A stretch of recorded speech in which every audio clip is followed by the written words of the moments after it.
Tommy, thank you so much Yes. for joining me on Culture Chat today. Thank you, Mimi, for inviting me and having me here today. Yes. So I have only known you for about a year, but in that time, it's been pretty cool because you have been doing this amazing work on what we call now the Great Wall of Wah Lum. Thank you.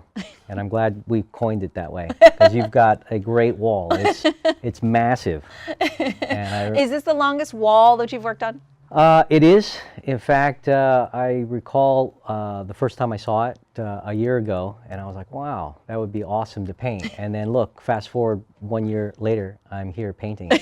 So, Yeah, so what's pretty really cool. cool is that this is our 38th year here. And so this is kind of Wow, like 38 years. around our anniversary. And it's kind of a cool thing to be able to show, you know, all of Wah Lum and all of the, you know, Orlando. It's changed so much over the years. Kind of like, we've got something new here though. Even though we've been here a long time, like every few years we kind of get something new. This cultural center was a few years ago. And then this year I'm really excited because we have all this beautiful artwork on the inside, which I want to get into, but I do want to do a little bit of a backstory on this too. Okay. So typically, you know, I always tell people, I know this amazing artist, and immediately in their mind, they think, you know, painting or like, and I mean like on a Drawing. canvas Yeah. or drawing. I'm like, no, he's like a spray painter, you know, like he gets, I mean, and people are like graffiti. And I'm like, well, typically, I guess the definition of graffiti is like art that is publicly displayed in a large, you know, in a large, Illegally. Illegal. Well, you know what though? That was before, right? Illegally. Yeah. I mean, now you can see people are getting commissioned to do all this amazing stuff. I mean, and obviously the big cities like New York and LA, and like they have graffiti tours when I was in Buenos Aires because it was like, it's just this amazing like attraction. People, but now it's like this new way of looking at it. And you immediately were saying, oh, when I first saw that wall, I wanted to paint it. I was thinking of like, this is going to date me, but you know, in the 80s, there was like that breakdancing movie and they're like, I want to find the white train. Oh, yeah. And when they saw the white train, all they wanted to do was tag it, Yes. you know, like, oh gosh, it's That was escaping me Beat now. Street. Beat Street, yes. Oh, I love and that then movie. they One were of my like favorites. breakdancing in the subway. Absolutely. That's actually when I was first exposed to like hip hop and Okay. and to The culture. to the culture, Because graffiti right? art is part of the hip hop culture. It's one of the elements, Yeah. definitely one of the elements, and it's one of the elements that hasn't sort of risen to either not necessarily popularity, but it hasn't risen to its fullest potential until I would say like right about now, because you've seen rap and hip hop, Right, the music, and the DJing, fashion, the the MC, DJing, and even everything. It's even all, the yeah. the b-boying, you know, like Exactly. even that had its like run. Oh yeah, and then the b-boying, right, has its sort of roots in martial arts, because a lot of the moves that a lot of these kids had developed were based off of things they saw in martial arts movies, and you know that's your background and specialty. Of course. So, but yeah, it's really exciting time now where public art, I kind of look at it as public art, and I think there's so many talented artists around the world, and even in the state of Florida, even in Orlando, that just haven't had the chance to get exposure until now, because it is so much more accepted now to be a muralist, an artist, a street artist, to be able to showcase your work and showcase your creativity. It's an exciting time right now. Yeah, and so let's rewind literally to the Beat Street era. And so you kind of you said you got your inspiration in the hip hop world and like seeing all of that. So when you saw that, you know, a lot of people I think kind of they're attracted to something that seems like bad, you know, like, ooh, you're tagging something, you got to do it before the cops come. It's in the middle of the night. But I feel just from knowing you the way I know you, I feel like you kind of look at it kind of as an artistic standpoint too. Like, what was your draw? Or were you like, I'm going out in the middle of the night with my backpack? Well, I've done those. And I can't believe I'm admitting it on camera and film. But you know, you had to kind of like, you have to learn how to crawl before you can run. So back in those days, you know, seeing something that that kind of has a risk involved, or a certain edginess, or a certain anti-establishment behavior. It's like with anything as a kid, right? You do things when you're told not to do something, so you want to do it even more. So I mean, even though I've been like an artist drawing since I was in the 2nd grade, it looked easier on camera than an actual person. You know, when I remember buying the first spray can and trying to like spray something on the wall, it just came out like, A blob? a blob, right? And then lots of drips. And I'm like, I'm like, how do you, because it's very different. It's a very different medium, because with painting with a brush or drawing with a pencil, there's actual contact of the material or the tool, material, the utensil, right. to an actual surface. Right. Whereas spray can is more like airbrush. So you have to. It's taken years to, and I'm still trying to master techniques, and you develop your own techniques, and there's really no school. You're not. I went to art school. No one really taught you how to spray from a can or spray colors from a can. And it doesn't really cross over, like the techniques you learn, or does it? Basic art techniques, definitely. Like, shape and form and shading and lights and darks and, the whole color palette, being able to mix things. Those are things that do, help. But I mean, in terms of the actual technique, it's just something I'm right now more fascinated to paint with spray cans than anything else. Like if you sat me down with a paintbrush and a canvas, I get bored in like 10 minutes. Now, is it also because of the scale of things? Because, I asked you, I'm like, all right, you can draw like, on our wall, you've got a dragon and a panda and a mantis and this awesome Chinese lion. And I was like, can you draw that on paper also? Or can you only do it in this large, 6 foot by 12 foot kind of thing? I could do scale? it. Yeah, I could have done it originally on paper and given you sort of like a pre-sketch of like what I envisioned. But the way I like to work, which I expressed to you when we first met, is I like to look at a project or a space or a wall or an environment. It could be an indoor wall, what have you. And I try to like develop the mural so that it kind of either blends or supports the space, the environment. For instance, like the stuff that I do in Shanghai for my pizza client, the New York style pizza. He never really gave me any guidelines. Like he wanted to see like a sketch of what, but then now he trusts me so much that I go in and I utilize elements inside the space or the building to complement the mural, more or less, kind of like how we worked on this space. You showed me elements. I wanted feedback from you about like what you wanted to have represented for Wah Lum, or on the Great Wall Wah Lum, and I think it's coming along quite nice.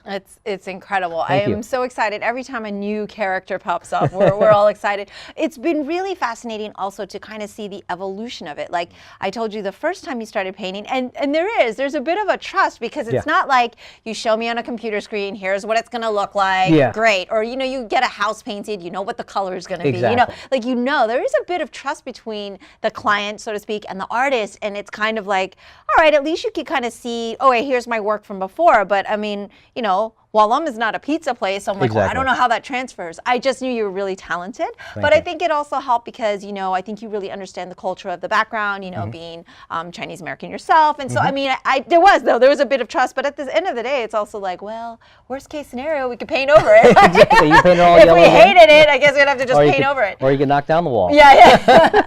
I don't know if we go that far. But basically what's been fascinating is seeing you kind of do the process, because now, like I said, my reference points are like Beat Street and like, seeing, these old school movies, but I don't think I've ever been to. I know there's a lot of festivals and events where they have like street artists and they're like, okay, we're going to have all day and these guys are all going to be here. And at the end of it, there'll be these murals and it's going to be amazing, and I've never gone to any of those, but I feel like I'm getting my own private like viewing here. I'd see something kind of sketched out, and then the next moment I come out an hour later and it's like colored in, and it's like literally watching something come to life. Yeah, it's evolving, and it can evolve in a fast pace or a slower pace. But what's nice about it is that you see the evolutionary process of it all, and that's what is exciting to me. And even more exciting is how people react to it. Your students, the people that you're actually being commissioned by, and I like to have that sort of balance of freedom, because sometimes you'll get specific instructions from a client and they have to have it just like this, and it's got to be this specific size, or they have to sort of see the entire vision of it before you even start, but then it becomes uninteresting to me. Do you know what I mean? Of course, And of course. then at the You're same like time, a true artist. well, I don't know if I'm a true artist, but it's just that's my process, and I like to look at things, even if it doesn't come out perfect. I have the opportunity with spray paint and the whole medium. You can go back and you can modify and fix it and correct it, where it's not like I go there with a big giant eraser and have to start from scratch. You know, so Okay, so if like you spray painting and you make a mistake, you're able to kind of fix that, Yeah, or maybe exactly. like there's going to be an extra arm here or something. yeah, because I remember I've had cloud. some clients that have talked to me about doing murals, and they're like, well, how do you start? Do you have like a projector? Do you like map out a right. grid or something? Because there's all types of different approaches, and I just kind of like to do it where I challenge myself with every project. And so this is probably it is the largest dragon that I've ever painted. So in terms of scale, you notice that I just went and I sketched it out, and I didn't necessarily paint the entire, but I think scale-wise, it's working out and fitting with the other elements, but at the same time, it flows nicely with that long wall.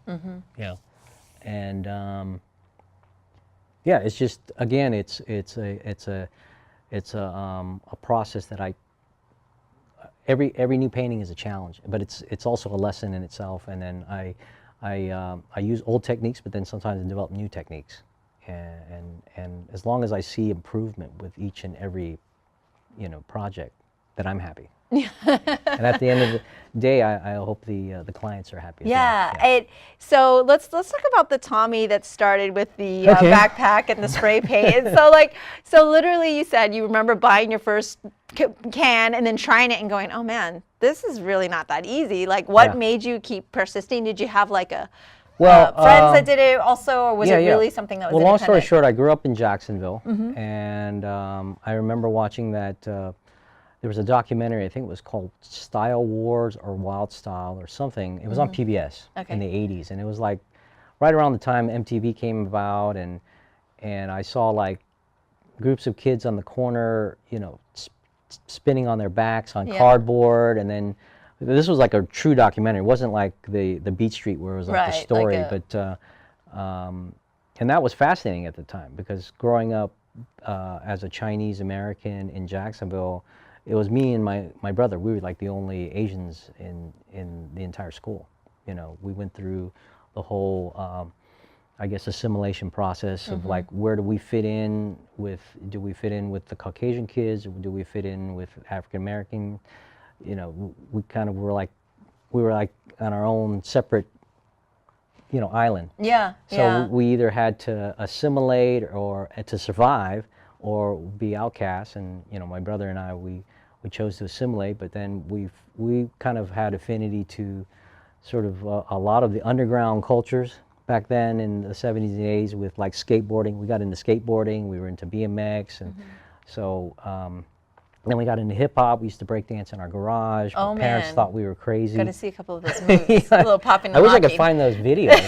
There's some oh my videos gosh, I footage of definitely us would dancing. love to put some of that on B-roll here. But But so you're this little Tommy hip hop b-boy, but let's talk. You kind of touched on something, because I also grew up in Florida essentially, and on previous podcasts I've talked to people who are from Florida, and that are people of color, and it's the same theme. It's kind of like, well, we were really the minority, and like the fact that it was just you and your brother that kind of really put you kind of, like you said, on an island. But were there was it really more of like you kind of on the outside looking in, not sure where you fit in, or did people actually make you feel like you didn't fit in? I think it was early on. It was the people, because I remember when we first moved into the neighborhood, we had kids in the neighborhood, throw bricks at our door. Really? Yeah, they would, have call us racial slurs, like they thought we were Japanese, and at that time, I know it was probably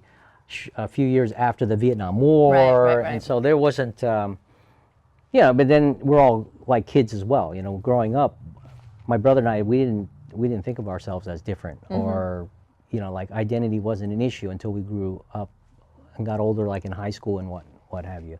And then having the opportunity to go and live in Los Angeles for 20 years, that opened my eyes, you know, and Yeah, seeing, it's wow, very diverse. wow, there's actually places called Chinatown and Koreatown and Japantown, and there's actually other people that look like me, but they speak English perfectly, and you know, I mean, I can't tell you how many times I've been told, even like recently in Jacksonville, someone came into the restaurant because you know, we grew up in a Chinese restaurant. Oh, your English is so good. How?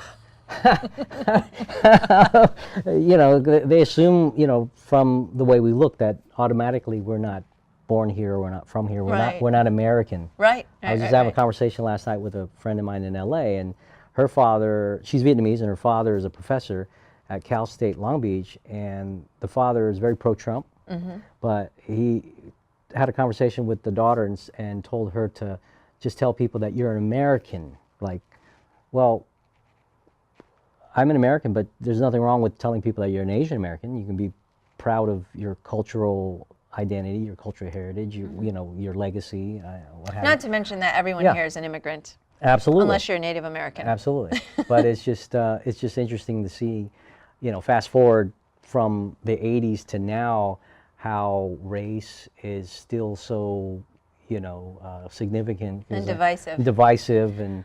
I mean, but I think that has a lot to do with our current president, not to get super political, but I mean, let's just take it back 4 years ago, where it kind of felt like we had made some progress. And then kind of like, boom, you know, this next 2016 happened, and the current president is in, and then suddenly immigrants are bad, and they're like rapists and whatever, you know, Mexicans are rapists, all these crazy. Yeah. I just, it's shocking to me, but also it was very eye-opening, almost as eye-opening as it might have been where you're like, oh wow, LA has like diversity, there's others like me, whatever. I mean, that was a positive kind of culture shock, but now I'm having kind of a negative adverse you know, culture shock where I'm really surprised, and it really surprises me that, you know, especially people of color, you know, would be supportive of this, because it's really counterintuitive to who we are as, you know, humans.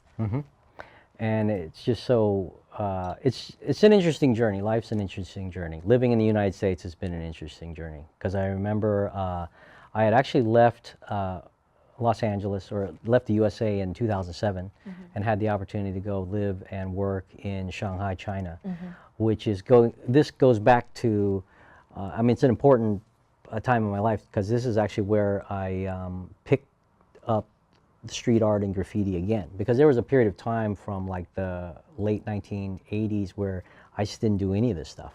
You know, kind of had. Is it because school got in the way, or well, not only your school, parents but were like, no more spray painting? Graduate from school, you get involved in, you know, work and business, and I was running a magazine for 10 years called Yoke. It was a lifestyle, pop culture, entertainment magazine focused on Asian Americans, and it was part of my soul searching for identity. Yeah, hunger I for remember the defining, magazine actually. Oh, that's awesome. Yeah, awesome.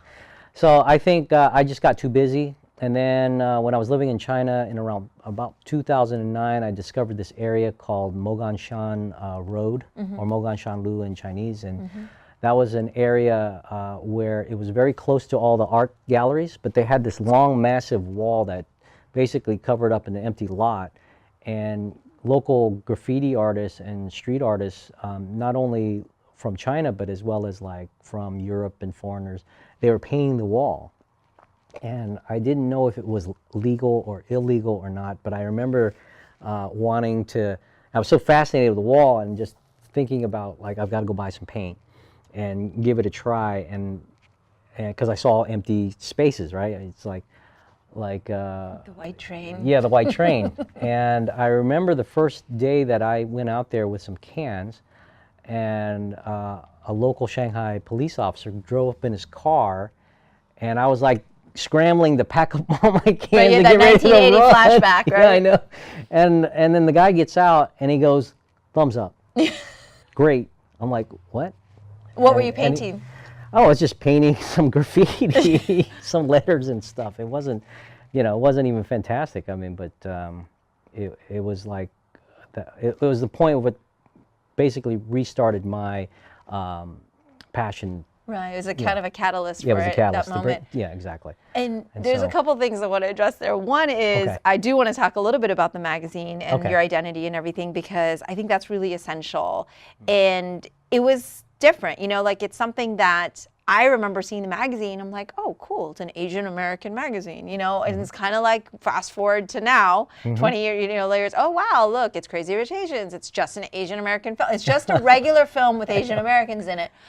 I mean, it's amazing to me that this has to be so groundbreaking, you know, it's like, because it's still just a regular film with regular people, but it is, and it really is. And the same was with your magazine. It was like really cool that there was kind of like, you created kind of a niche, but that you were trying to, you know, push that at the forefront, that, you know, they're Asians, but American, or Asian American, you know, like that it was kind of one and the same, you know. So I want to talk about that, but I also want to talk a little bit about the difference between like Shanghai, specifically in China, is a very specific place where I think that graffiti story is as good as it could have turned out. I think any other city in China might have had a different effect. You might have had to start running, because Shanghai's kind of a little bit of an open, in terms of socially, it's a little bit more progressive. You know, I've been to China several times, and I would have been scared as well. Like, you know, you hear all these things, but so those two things I definitely want to talk about. But with the magazine, you know, because you basically started the magazine. I mean, you said you went to art school, or was this before or after?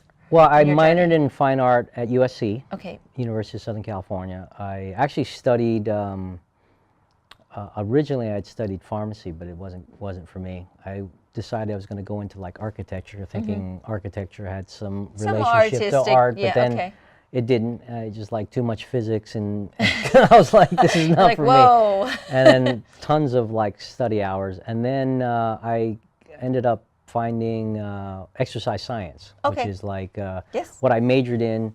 I thought I was going to end up going to physical therapy school, or my goals were to like work for a sports team as a trainer and whatnot, and because I didn't want to lose a lot of the classes that I took. But then I always had a passion for art, so I enrolled in a minor in painting. And that's where I met some other students. That one of them happened to be a street artist, graffiti artist in LA, who's really big time now. He paints like all over the world. He's in art galleries. And just living in Los Angeles and having been exposed to the growth of graffiti, because even though it originated in the East Coast, like in Philadelphia and in New York on the trains, in the late 80s is when they were cracking down, and the art had basically spread from the East Coast to the West Coast. And so artists were painting the freeway signs, they were painting the freeway walls, it was everywhere. And that's where I got exposed to it, and that's where the most of the, I guess the excitement for me came, because I was meeting a lot of these guys in their sort of heyday, and now a lot of these guys now are doing art professionally. You know, they're big time tattoo artists, or they're big time street artists that are in galleries. They're getting commissioned for work. They're doing work for music bands, and their work's collected. So it's just an amazing time, like, and it's just funny how it took 20 plus years for this type of art to go to the next level. And even in the business side of things, where like art materials, there's specialty companies making special cans and paint and colors and nozzles and tips and products just for this type of art. Yeah, I was going to ask you about that, because I'm like, is a spray can just a spray can, or has that evolved over time? I'm sure it has evolved in a big way, because there were brands back in the day where artists, we didn't have much choice, because I think the original spray paints that were manufactured were for paint your car, and it was whatever nozzle was on the can is whatever nozzle you got. And the way things are now, you've got to be able to vary the lines, right? It's all about line work and how you fade and layer colors. I mean, similar to techniques that you're taught in art class with paintbrush or pencil and whatnot. But yeah, it's amazing how things have evolved, and there's some incredible art. And it's like not only, you know, just in one city, it's like all over the world. And getting back to like China, when I was there in the early 2000s, it was just barely developing. In fact, the paint selection and the materials was actually substandard to what's available now here. But they're improving. There's actually street art all over China now. They're incorporating into architecture. Buildings and cities now have giant murals. They've actually commissioned art from artists and have brought them over from other countries, and they're painting there in China, as well as developing the art culture there in China with local artists as well. Yeah, so. I think the difference there, though, when I was talking about the cultural difference of the cities, was that that's the thing. They're like, okay, we see the value in this, but we're going to do it right. We're quote unquote right. We're going to do it our way. Like they want to make sure they know what they're getting. I don't think they're happy. We would be happy with a bunch of b-boys running around just tagging things randomly. But there is that. I mean, I think everywhere, like you said, it's kind of that anti-establishment origins. You know, it's like, okay, we're going to do something kind of break out of the mold. And the interesting thing is there's such a positive effect that now artists can actually be paid to do something they enjoy doing, which is great. But then it's kind of like, oh, you don't have that same like you don't have that same like you said, risk factor, that type of excitement. But I think it has evolved into something sustainable for a lot of artists. Yeah, and I actually like that. I like the fact that it's become an industry on its own, and there's people utilizing these materials that aren't necessarily from the graffiti world or from the street art world. It's just an alternative art material, and the fact that it's growing in popularity, that's what I'm excited about. I'd like to see more of it. There's now these festivals all over the US now where they're inviting artists from different states to come in and paint for a day or 2 days, and it's like an entire paint festival. And the city gives up wall space, and the artists are happy to go and paint and show their creativity. In other cities. That's what they want. We want exposure. We want our art to be seen and appreciated by as many people as possible. Yeah. And, do you find some people, like you tell them, oh, I'm an artist, and then if you tell them, oh, I do spray paint, do they kind of like, because like you said, now it is a lot more popular, but I mean, would people, especially back in the day, kind of scoff at the fact that you say you're an artist, but they don't see that as true art? I think even today, that's like true. Art gallery types, maybe? I don't, well, I haven't met too many people from the art gallery world, because right now it's just, I just do art whenever I have the opportunity to do art. And I appreciate it for what it is. For me, sometimes, or most of the time, art is therapy. It's therapeutic. I know growing up Chinese, and I remember mentioning wanting to go to art school to my parents. They were like, no, we're not going to fund an education if you decide to go to art school. They thought I was going to end up like selling paintings on the side of the road, and you've heard the starving artists. Yes. I mean, and that doesn't even just apply to art. Like as much as the stigma with Asian Americans and music and whatever, they generally want you to be a doctor, a lawyer, or an engineer or something like that. Like those are the quote unquote acceptable careers. I've had several Asian Americans on the show, and we kind of laugh about that. Like, well, I want to be a writer, or I want to be an artist, or I want to be a musician. And I just had someone on who is incredible DJ. And I was like, well, how'd you convince your parents? So they're like, yeah, they were not very happy about it. But now he's super successful, and now they're happy about it, right? So it's kind of like, I think for us as Asian Americans, we just kind of have to, in our generation, being the first generation here of American-born Chinese, right, ABC, I think that's where we just have to find our footing to really just to stick to our guns and prove it, to like really prove what we can do, like take all of those things that were instilled in us, that hard work, that focus, that discipline and everything, and then apply it to what we want to do. And I think then the art or the work speaks for itself, And I totally agree with you, Mimi. That's, you couldn't have said it any better. My whole thing is that you just got to follow your passion sometimes. You can't please everyone, especially your family, your parents. If you really truly believe in wanting to achieve a certain goal, or you want to become something that you're not expected of, then you've got to at least give it a try. And if it works out, it works out. If it doesn't, then you've got to look for something to fall back on. Yeah, Yeah. but and now that you just said that out loud, it makes me realize, well, but that is kind of like that risk that the B-boy took back in the day, right? It's that risk. It's a little, because it's scary to go into the unknown as an adult, right? We're adults now. It's scary to say, you know what? I'm going to leave my day job because I really believe in doing this. It takes a lot of gumption, Oh, and so, I absolutely. mean, my husband Oscar did it like a few years ago. He was like, I'm tired of doing the pharmaceutical sales thing, which was a lucrative career. And he's like, I love helping people for real and not just like selling medication. And he is doing that. He is like living his dream. Maybe it's not as lucrative, but it's so much more fulfilling, and we're fine. Like we're not the starving artists yet. I mean, so far so good. But I think the same can hold true for so many people, like what you said. And I think for you, it's like, I'm not even biased, like just look at the Great Wall of Wah Lum. Like your talent is incredible. Like, you you. often talk about other artists and, how you aspire to be like them. But I mean, art is subjective too, right? So it's kind of like, I can look at things that people tell me, oh, this is this amazing artist. I'm like, yeah, I don't really get it, but I definitely can look at something and know what I like. And like you said, there's this trust of like, okay, just create, Tommy, like do what you're going to do. But I mean, you clearly, have the talent and the eye for it. And obviously you do find like that inspiration from somewhere. It's not just like, I love to create. Like, where do you get your inspiration?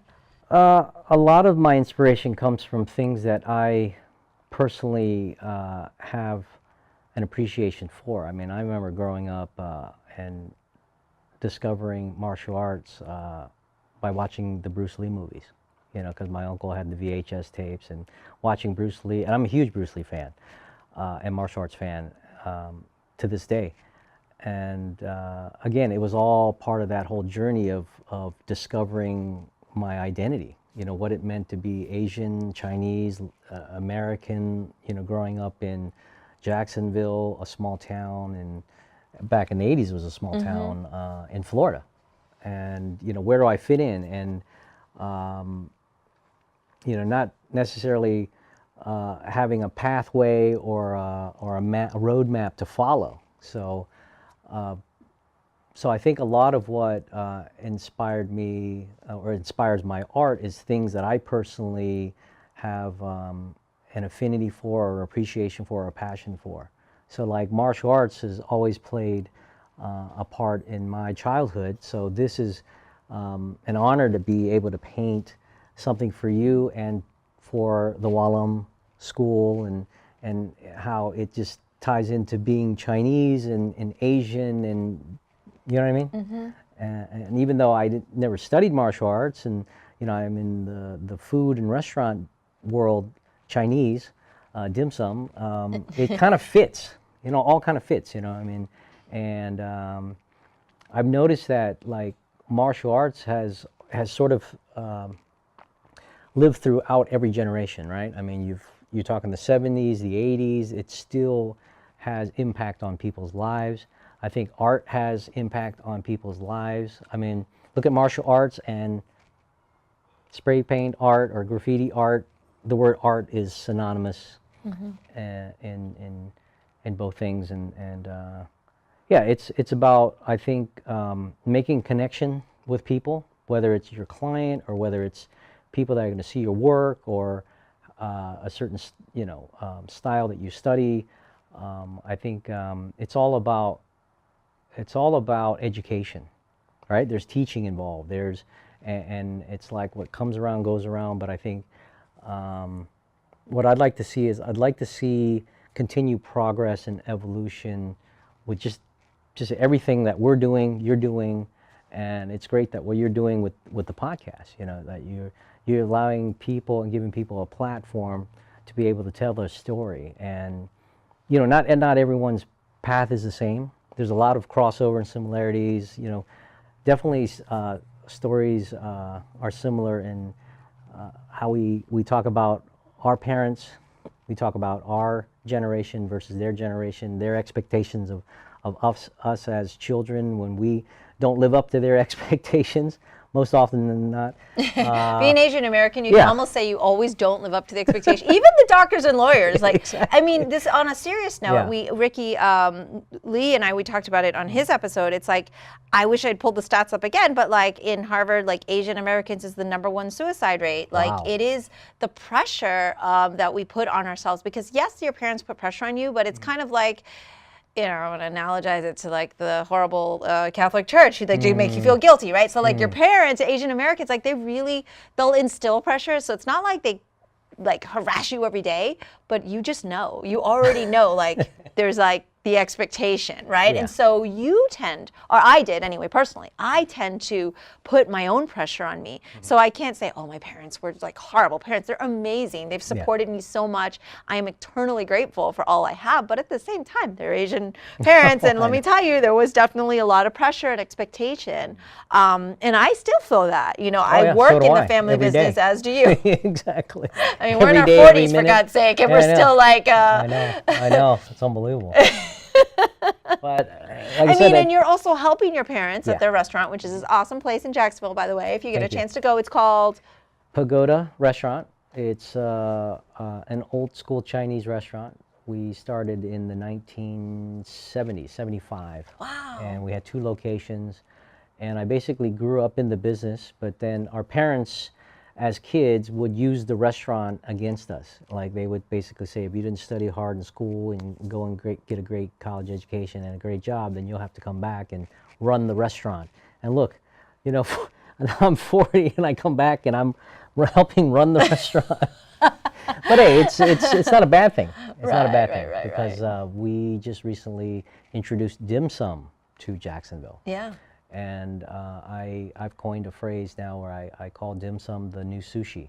Dim sum is like the new sushi. And so every day when customers come in, we're educating them on what dim sum is. Yeah. Because And for those that don't know, it's basically Chinese breakfast, which is not like breakfast. It's like serious food, like it's hot like Chinese tapas. Like Chinese tapas. snacks. I mean, there's like dumplings and there's different dishes. It is like Things Chinese wrapped tapas. in leaves. Yes, and it's filling. So don't think you're going in for like a piece of toast and an egg. The Chinese don't mess around with breakfast. But you know what it is? Dim sum is more of a social gathering. Like when we refer to dim sum, sometimes we actually call it in Chinese. It's like drink tea. We're gonna go drink tea, and it's like yum cha, right? So it's not this like, oh, we're in and out. It's supposed to be a bit of a social event, a gathering of family, and it's supposed to be a community thing, and it's kind of special. Oh yeah, absolutely. You don't go to dim sum every day. No, you don't. You can, but you can at our restaurant every day, all day long, every day. But the actual translation of dim sum, actually, it translates as a touch of heart. So it's not like dim sum is an actual translation of any specific type of food or ingredient. And I guess that sort of relates to how the chefs, they hand make everything, and whatever piece of morsel or dumpling or bao that they create, they put a piece of their heart into it. Yeah. So and that's an art form in itself. Like finding the master dim sum chef is no easy feat. I mean, my dad can't even do it. And he's been a chef for over 50 years. It's this masterful thing. And when I was in Hong Kong, I lived there for a month, and I did a show called Inside Hong Kong. And it was kind of right around when China was, taking back Hong Kong, and it was kind of an explanation of that. But I was able to go to the Langham Hotel there and go to their dim sum master, and we did an episode on food, and he showed us how he made all the dim sum, and then we got to eat the dim sum. It was like my favorite that's the episode. best part. Yeah, we covered like fashion and architecture and all these things over there, but the food episodes were by far my favorite. But it was fascinating to see, this amazing, like literally like Hong Kong master chef doing the dim sum, and it was definitely an art form. You know it's art when they make it look so easy. And that's how I feel when I watch you spray paint. I'm like, he makes it look so easy. I almost want to like take it and spray, because then I would see, like you said, it'd be just dripping everywhere, and I'd make like a blob. Well, we can give you that opportunity, because I always like to let people at least try, because I know that when I was painting in China, we would have families walk by with little kids, and they were like, wow, fascinated like with what we were doing. And you give them a can, you let them try, but then it's not that easy. Even I have friends that are super talented artists that can draw with, pencil, paintbrush, and even on their iPads, and they're fantastic artists, but you give them a spray can, they can't get the hang of it. Not immediately.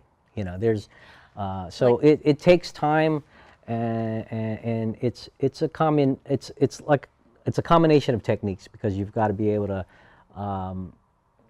know the difference between high pressure and low pressure cans and the nozzles, and each nozzle sprays a different line thickness. Yeah. And then also the varying distance of like how far you hold a can or how close. These are things that you don't really, You don't think, well, it's not also, what if explained. it's It's windy? Like, Oh, does yeah. that make a Well, difference windy, too? Like, yeah. you guys have to go out Oh, there yeah. like test the weather. Well, that's 'cause, why I wear you know, glasses. It's an outdoor thing. Stop wearing contacts, because paint. You'd need goggles anyway. Well, it sprays back in your face.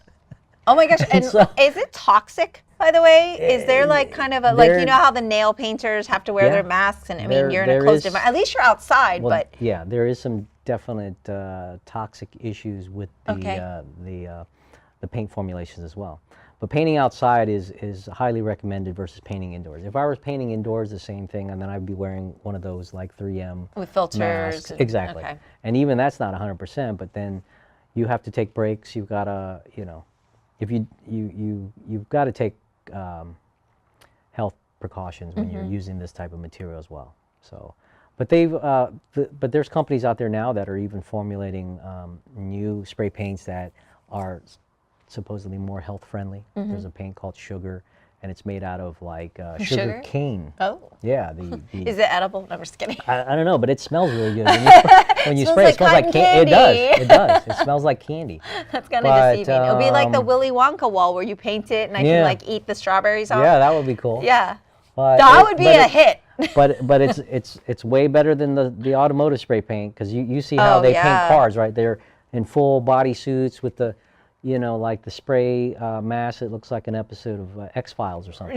Like the But, hazmat suits. Yeah, the hazmat suits. So, yeah, it's just, for me, it's a fascinating medium, and I enjoy it, and it gives me great pleasure to create artwork on a large scale. And you can see that if I did that same dragon with a paintbrush and paint roller, you'll get different results as well. It'll look different, the strokes are different, and the colors will be different, and yeah, it's just I'm glad you like it. I'm glad your dad likes it. I'm glad. And you know, that's the thing. It's yeah. like, this is why I told you, I'm like, hey, you've got to bring your parents when it's really finished, because Yeah. my dad will talk you up, because you know the key to getting a little bit of like nod or acceptance your way is when you meet other Asian parents, and so that they can then brag about their children to each other. Yeah, yes.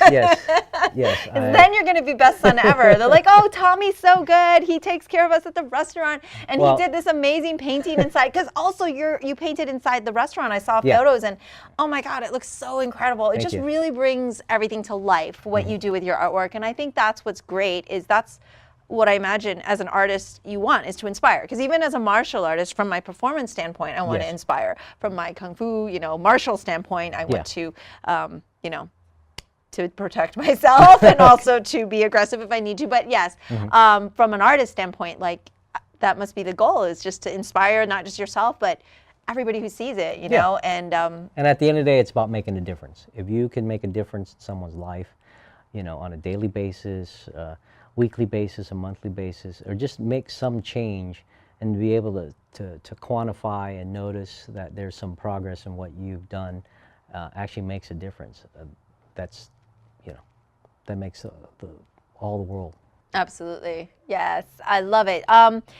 You're the artist, and I'd like you to kind of give us some of your recommendations for, like, because I don't know anything about art, like some artists that you enjoy, or like some films, like you said, that you've seen or that have inspired you. I mean, Beat Streets can be one of them. It's all good. But like, what are some of the artists or books or films that kind of inspire? Well, there's a lot of street art books. There's a lot of books that street artists and graffiti artists that have self-published. There's a lot of exhibits. I just went to an exhibit in LA called Beyond the Streets. So another big thing that's helped evolutionize and promote this art is social media. If the internet and like Instagram and Facebook and a lot of these things didn't exist, I don't think the art would be as as widely popular, because now artists are constantly painting and being able to showcase their work. If they live in another part of the world, the rest of the world can see it. So they're using these virtual social media platforms to kind of showcase. It's like a virtual art gallery, and it's nice for us as artists, because we're now able to access other people's works and see how they approach, you know, using the same medium, but and their art styles. It influences what I do. I'm sure it influences artists worldwide. Some other things that I would recommend is there is a documentary. I think it's called "Exit Through the Gift Shop." Yep. Did you ever watch that? Yep. Yeah, the Banksy. I don't know if it's a parody or whether it was produced by Banksy, but that was actually very inspirational. You know, watching the process, because you would see artists in that documentary of how they go about creating their art, because it's not all about spray paint. It's not all about, you know, people create their own techniques, people create their own styles, and I think that's what I'm trying to push myself, so that when I paint something, people can see it and then they kind of recognize that it's done by this one particular artist, versus my stuff looking like it was painted by some other artist, or my art looks like another artist. Yeah, you definitely have your own style. You have to create you have to create your own niche. You got to find your own style. I mean, and that takes years. I've seen a lot of photos, and you do have kind of like a a pattern. You do a lot of pandas. Yeah, I love pandas. And the story behind that is back in 2009, when I was living in Shanghai, I was painting graffiti, like traditional letters, but then I realized that a lot of the Chinese locals could not read English, and they couldn't read these crazy, you know, designed letters, English letters, and so I changed over to, but I always liked painting characters, and so I was thinking about what Chinese locals would immediately sort of gravitate to, and what they would like or what they would recognize, and then I chose the panda. And about that time was when Kung Fu Panda, the movie, had come out, and I saw it, I liked it, and so a lot of my art, when I re-entered the sort of the street art graffiti game, was to just find things that were not necessarily letter-based and more character-based, and I started painting more and more characters, and then the panda just became synonymous with my art. Which is Brand Fury 1. Yeah, Brand Fury 1, and it was like the easiest thing to find at that time, because in China there wasn't the selection of 105 colors that you would be able to buy here at art stores. Oh, so you needed black and white. It was black and white. Black and white was the easiest colors to find. Right. And pandas are black and white. Yes. So that's a simple story of how I ended up painting pandas. I love it. I mean, if it was pink and orange, it'd be a totally different story. I'd be painting tigers or something. I don't know, but yeah, that's the simplest form, because like I would go to cities outside of Shanghai where paint was only sold at like little street shops, and you would always find black or white. Yeah. Simple enough. Exactly. But it works because your pandas are so cool, and they're all they all have like a little different personality. So people can check out your art at Brand Fury 1 on Instagram, right? Yes. Is that where you're at? Yeah. Brand Fury 1, BRAND FURYONE. And what's that mean? It was actually the name of my clothing brand, and I had a retail store in the early 2000s. Was this right after the magazine, or it was around the same time when I was publishing? You always tagged around that with the magazine. Like I would see Brand Fury 1 in there. Brand Fury was again my appreciation for martial arts. So I created a clothing T-shirt brand called Brand Fury, and it was the tagline was "Ass Kicking Apparel," and I created these like cartoon illustrations of you know, dragons, and I had a character that looked like Bruce Lee, and it was just, you know, with nunchucks, and it was actually very popular. Yeah. But then, you know, those were the days when I was doing T-shirts, and everyone was kind of doing like street artwear, streetwear, and then we actually opened a physical retail store in San Francisco, called Brand Fury, and we sold like designer toys and the T-shirts, and it was kind of a cool little niche store. We even had Robin Williams had stopped in, and Oh, nice. you know, we found out he was a toy collector, and it was really cool. But then rent went sky high in Well, San San Francisco. Francisco's no joke, and, yeah.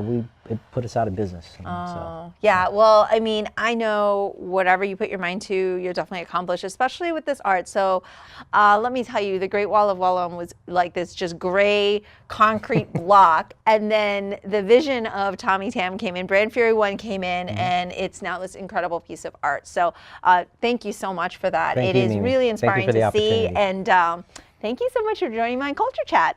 My pleasure. That's all for today's episode. Thanks for listening to Culture Chat and hope you enjoyed the conversation.